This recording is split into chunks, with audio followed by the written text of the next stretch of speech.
నా పేరు బొల్లి సంజీవ్, మాది అంక్షపూర్. నేను కోడిగుడ్లు అమ్ముకొని బతుకుతాను. నన్ను నలుగురు కలిసి మోసం చేసిండ్రు.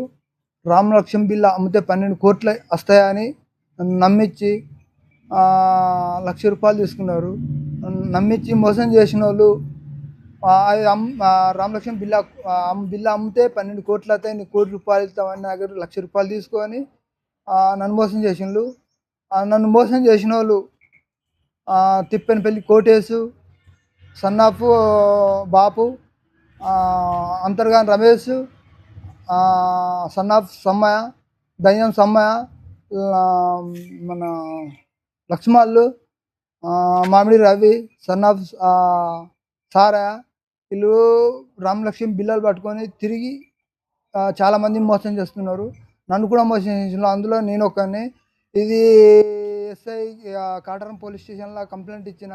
వాళ్ళ మొబైల్తో ఫోన్ చేస్తే కోటేశ్ అనేటోడు నిజం చెప్పిండు.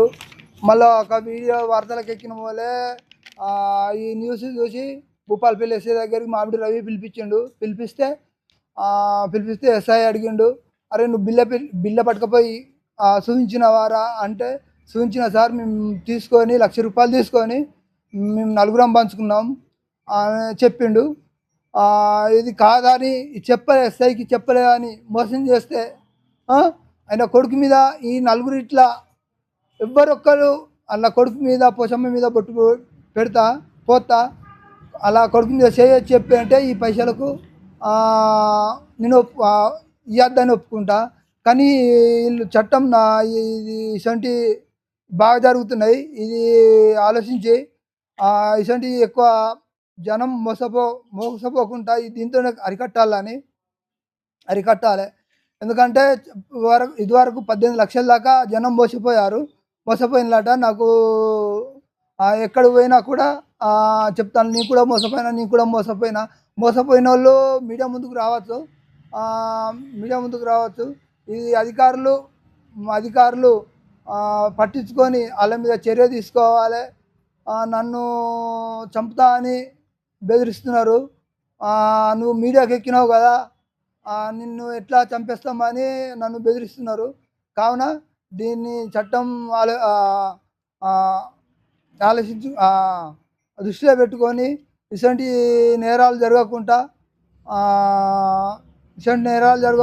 ఇటువంటి మోసాలు చేయకుండా అరికట్టాలని ఇప్పుడు నేను చెప్పే ఎవిడెన్స్ కాకుండా చట్టం దృష్టిలో మొబైల్ చేసిన సెల్లుతోని చేసిన సెల్ కాల్తో భూపాలపల్లి ఎస్ఐకి చెప్పిన మాటలతోనే ఎవిడెన్స్తోనే ప్రూఫ్తోనే వాళ్ళ మీద చర్య తీసుకోవాలి.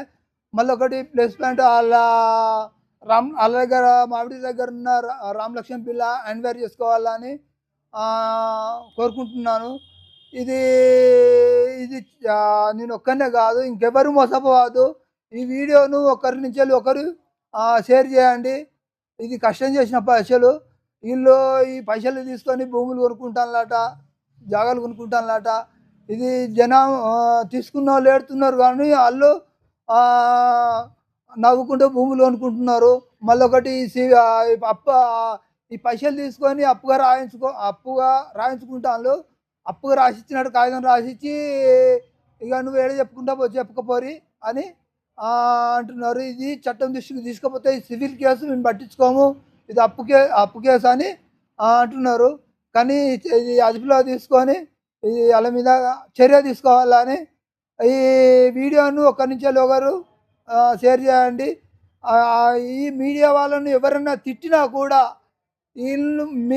వాళ్ళు వాళ్ళ కొడుకు మీద చెయ్యేసి మేము తప్పు పని చేయలేదు అని ప్రమాణం చేస్తే ఈ ₹1,00,000 ఈ మీడియా ముందట నేను తప్పని నేను ఒప్పుకుంటా. నేను మీ మీద నిందేసిందని, ఉత్తగానే నిందేసిందని నేను ఒప్పుకుంటా. మీడియా ముందట పోషమ్మ చెట్టు మీద బొట్టు పోతా, అలా కొడుకు మీద చేసి మామిడి రవి కొడుకు మీద, దయాల సమ్మయ్య కొడుకు మీద, అంతర్గారు రమేష్ కొడుకు మీద, వీళ్ళు ముగ్గురు ఇట్లా ఎవరొక్కరు చేసినా కూడా అలా నేను భాగస్వామ్యాన్ని ఒప్పుకున్నా కూడా అలా ఎవరొక్కరు ప్రమాణం చేసినా, ముగ్గురు చేసినా కూడా నేను నాదే తప్పు అని ఒప్పుకుంటా, అలా భాగస్వామ్యాన్ని ఒప్పుకుంటా.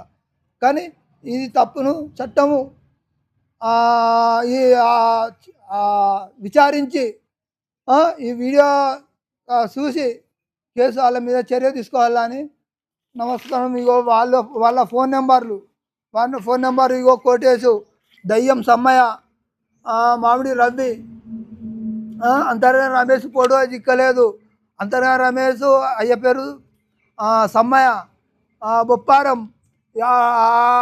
అయినా వాళ్ళ అల్లుతో చంపిస్తాడట. ఇది నా పేరు తీయకు, నువ్వు అప్పు ఎవరికి ఇచ్చినావో ఆ అప్పు ఇచ్చినావు, ఆ కాగితం రాసుకున్నావు కదా అని అలా బెదిరిస్తున్నాడు, చంపుతాను బెదిరిస్తున్నాడు.